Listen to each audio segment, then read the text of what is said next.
History is being written as God's sovereign plan continues to unfold.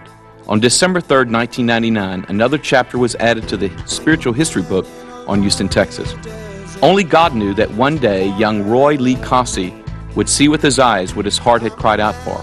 When God called him into ministry 45 years ago, he did not know that just at the end of this century, a multiracial crowd would gather in his church that once used to be Lions Theater, one of the two movie theaters open for African Americans in once segregated Houston. When everybody else had moved to the suburbs, Bishop Kossie had stuck to the Lord's orders to not let anyone melt or pour him out of the Fifth Ward.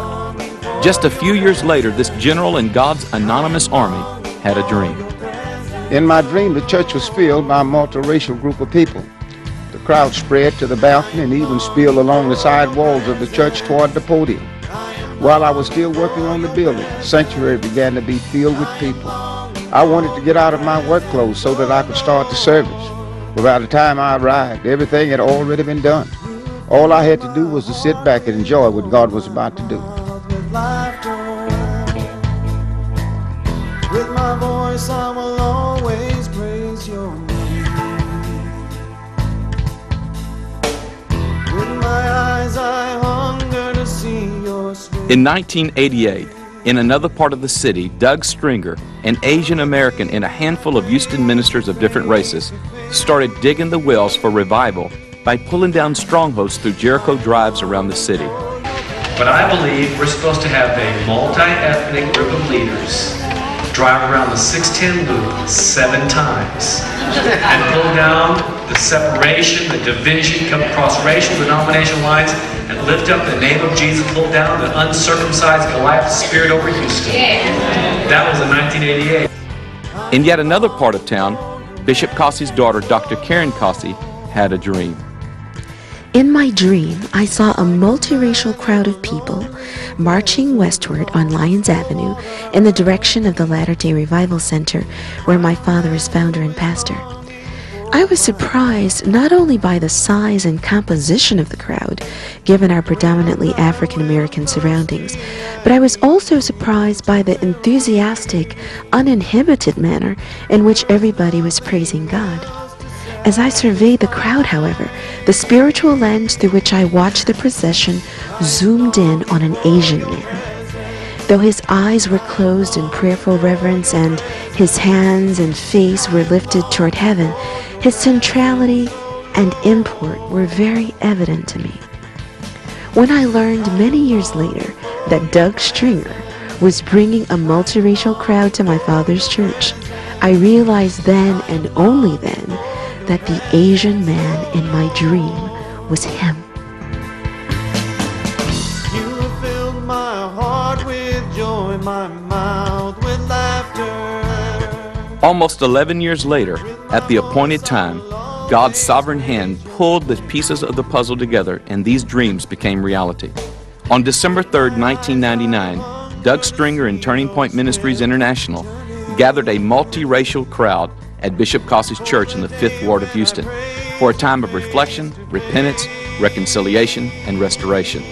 The Coat of Many Colors, Turning Point's dynamic worship band, proclaimed through their music the heart of the ministry.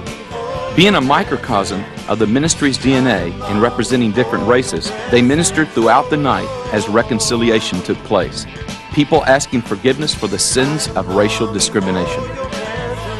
We're here worshiping the Lord together like we are and praying the way we are for the city. I like to say, only God could orchestrate this tonight. And it's just nice because I know one thing for sure, that we're dead right in the middle of God's will. Right. This is a new beginning, Pastor. I believe that souls are going to be saved, like you say, by the millions. As God had spoken to Jeremiah, "Behold, I have put my words in your mouth. See, I have this day set you over nations and kingdoms, to root out, to pull down, to destroy, and to throw down, to build and to plant." God is using Doug Stringer in a similar way. How prophetic to see him wear a coat of many colors that night as he pulled down, built, and planted in the Spirit. And what a history-making night it has been in our city.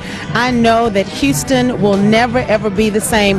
What took place here tonight is far more than meets the eye, actually. There's no way we can in any way measure the magnitude of what was accomplished here as we came together as one body, stood against the sins of the past, and declared that this is a new day where God is doing a new thing among his people, and that he's moving to bring revival to our city. And that's what our heart's cry has been, that God would bring forth revival. Due to the racism of the times in Houston, Texas, William Seymour, a one-eyed African-American preacher almost a century ago, was not allowed to sit in the same room with other Bible students.